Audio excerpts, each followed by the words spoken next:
सनातन धर्म में भाद्रपद मास के शुक्ल पक्ष की अष्टमी तिथि श्री राधाष्टमी के नाम से प्रसिद्ध है। शास्त्रों में इस तिथि को श्री राधा जी का प्राकट्य दिवस माना गया है। श्री राधा जी वृषभानु की यज्ञ भूमि से प्रकट हुई थीं। वेद तथा पुराणादि में जिनका कृष्ण वल्लभा कहकर गुणगान किया गया है, वे श्री वृंदावनेश्वरी राधा, सदा श्री कृष्ण को आनंद प्रदान करने वाली साध्वी कृष्ण प्रिया थीं। मित्रों, कुछ महानुभाव श्री राधा जी का प्राकट्य श्री वृषभानुपुरी, बरसाना या उनके ननिहाल रावल ग्राम में प्रातःकाल का मानते हैं। शास्त्रों में श्री राधा कृष्ण की शाश्वत शक्ति स्वरूपा एवं प्राणों की अधिष्ठात्री देवी के रूप में वर्णित हैं। अतः राधा जी की पूजा के बिना श्री कृष्ण जी की पूजा अधूरी मानी गई है। श्रीमद् देवी भागवत में श्री नारायण ने नारद जी के प्रति श्री राधा यै स्वाहा षडाक्षर मंत्र की अति प्राचीन परंपरा तथा विलक्षण महिमा के वर्णन प्रसंग में श्री राधा पूजा की अनिवार्यता का निरूपण करते हुए कहा है कि श्री राधा की पूजा न की जाए तो मनुष्य श्री कृष्ण की पूजा का अधिकार नहीं रखता। अतः समस्त वैष्णवों को चाहिए कि वे भगवती श्री राधा की अर्चना अवश्य करें। श्री राधा भगवान श्री कृष्ण के प्राणों की अधिष्ठात्री देवी हैं, इसलिए भगवान इनके अधीन रहते हैं। यह संपूर्ण कामनाओं का राधन साधन करती हैं। इसी कारण इन्हें श्री राधा कहा गया है। राधा को शक्ति का रूप माना जाता है और उनका प्रेम श्री कृष्ण के प्रति शुद्ध भक्ति का प्रतीक है। राधा की भक्ति और कृष्ण के प्रति उनकी असीम प्रेमा भक्ति उन्हें संसार की अन्य नारियों से अलग करती है। श्री कृष्ण के प्रति उनकी निस्वार्थ भक्ति और पूर्ण समर्पण भक्त के आत्मा और परमात्मा के बीच के उस अटूट संबंध को दर्शाता है जो सभी सांसारिक बंधनों से परे है। जन्माष्टमी के बाद भाद्रपद माह में ही राधा अष्टमी के त्योहार को मनाया जाता है। यह पर्व श्री राधा रानी को समर्पित है। इस खास दिन पर बरसाना समेत देश भर में खास उत्साह देखने को मिलता है। पौराणिक कथा के अनुसार भाद्रपद माह के शुक्ल पक्ष की अष्टमी तिथि पर श्री राधा रानी का जन्म बरसाना में हुआ था, इसलिए इस दिन को राधा अष्टमी के रूप में मनाया जाता है। इस खास पर्व का श्री कृष्ण भक्त बेसब्री से इंतजार करते हैं। राधा अष्टमी के लिए श्री राधा रानी के मंदिरों को बेहद सुंदर तरीके से सजाया जाता है और राधा रानी की विशेष उपासना की जाती है।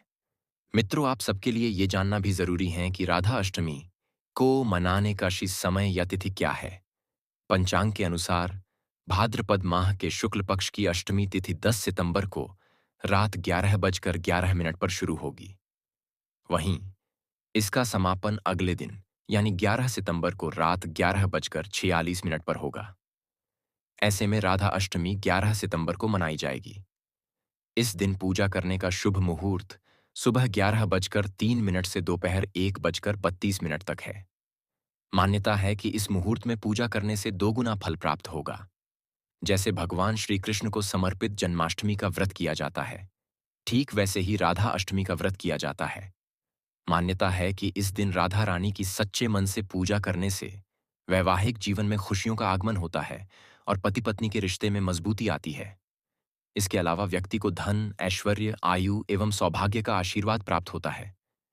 राधा अष्टमी की पूजा के दौरान आपको उच्चारण करना चाहिए: ओम ह्रीं श्री राधिकायै नम नमस्त्रैलोक्य जननी प्रसीद करुणार्णवे ब्रह्म विष्णुवादिभिर्देवैर्वन्द्यमान पदाम्बुजे नमस्ते परमेशाणी रासमंडलवासिनी रासेश्वरी नमस्तेस्तु कृष्ण प्राणाधिक प्रिये मंत्रैर्बहुभिर्विंश्वर फलैरायास साधयाैर्मकय किंचिल्लेप विधान मात्र विफलय संसार दुखा वह एक संतपि सर्व मंत्र फल दो लोपादि दोषोंचित श्री कृष्ण शरणम ममेति परमो मंत्रोड्यमाष्टाक्षर।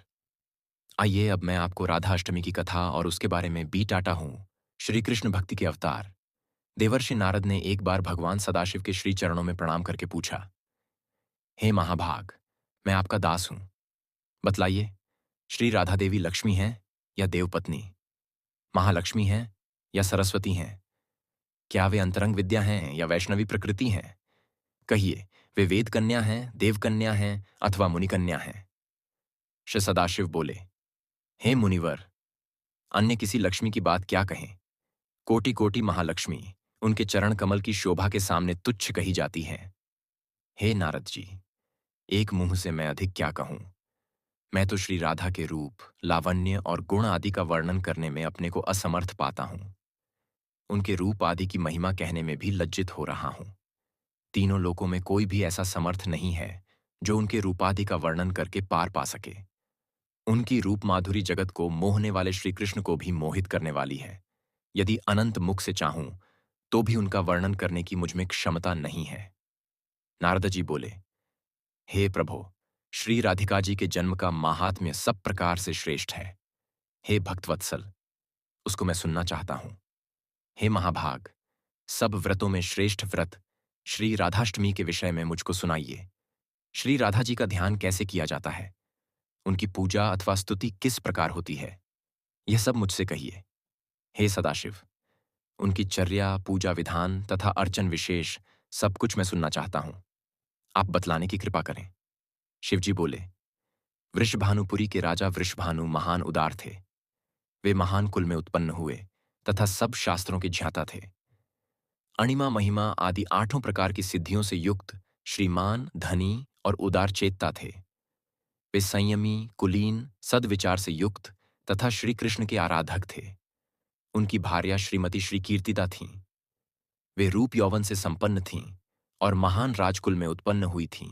महालक्ष्मी के समान भव्य रूप वाली और परम सुंदरी थीं। वे सर्व विद्याओं और गुणों से युक्त कृष्ण स्वरूपा तथा महापतिव्रता थीं। उनके ही गर्भ में शुभदा भाद्रपद की शुक्लाष्टमी को मध्याह्न काल में श्री वृंदावनेश्वरी श्री राधिका जी प्रकट हुईं। हे महाभाग, अब मुझसे श्री राधा जन्म महोत्सव में जो भजन, पूजन, अनुष्ठान आदि कर्तव्य हैं, उन्हें सुनिए। सदा श्री राधा जन्माष्टमी के दिन व्रत रखकर उनकी पूजा करनी चाहिए। श्री राधा कृष्ण के मंदिर में ध्वजा, पुष्पमाल्य, वस्त्र, पताका, तोरणादि नाना प्रकार के मंगल द्रव्यों से यथाविधि पूजा करनी चाहिए।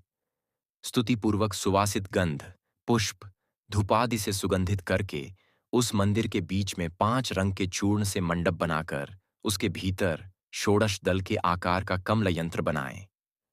उस कमल के मध्य में दिव्यासन पर श्री राधा कृष्ण की युगल मूर्ति पश्चिमाभिमुख स्थापित करके ध्यान, पाद्य अग्र्यादि से क्रमपूर्वक भली भांति उपासना करके भक्तों के साथ अपनी शक्ति के अनुसार पूजा की सामग्री लेकर भक्तिपूर्वक सदा संयत चित्त होकर उनकी पूजा करें।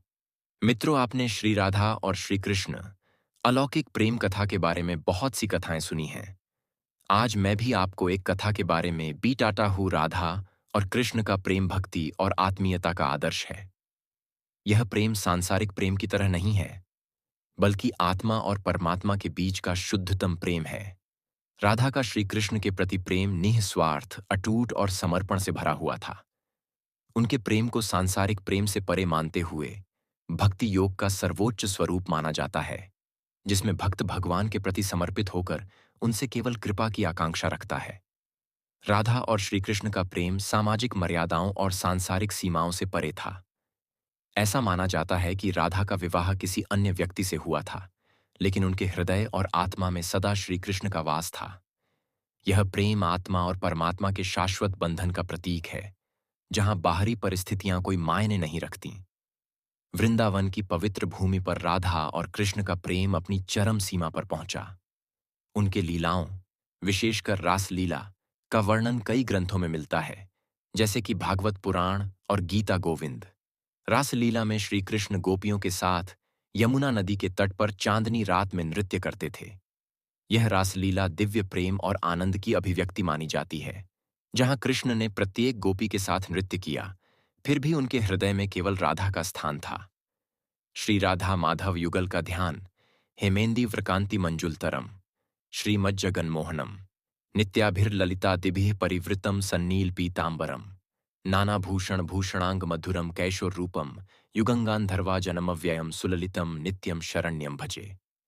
जिनकी स्वर्ण और नील कमल के समान अति सुंदर कांति है, जो जगत को मोहित करने वाली श्री से संपन्न है, नित्य ललिता आदि सखियों से परिवृत्त हैं, सुंदर नील और पीत वस्त्र धारण किए हुए हैं तथा जिनके नाना प्रकार के आभूषणों से आभूषित अंगों की कांति अति मधुर है, उन राधा राधा कहकर पूजा करता है। राधा राधा में जिसकी निष्ठा है, वह महाभाग श्री वृंदावन में श्री राधा का सहचर होता है। श्री राधा जी सर्वतीर्थमयी हैं तथा ऐश्वर्यमयी हैं। श्री राधा भक्त के घर से कभी लक्ष्मी विमुख नहीं होती। हे नारद, उसके घर श्री राधा जी के साथ श्री कृष्ण वास करते हैं। श्री राधा कृष्ण जिनके इष्ट देवता हैं, उनके लिए यह श्रेष्ठ व्रत है। उनके घर में श्री हरि देह से, मन से कदापि पृथक नहीं होते। यह सब सुनकर मुनिश्रेष्ठ नारद जी ने प्रणत होकर यथोक्त रीति से श्री राधाष्टमी में यजन पूजन किया। जो मनुष्य इस लोक में राधा जन्माष्टमी व्रत की यह कथा श्रवण करता है, वह सुखी, मानी, धनी और सर्वगुण संपन्न हो जाता है।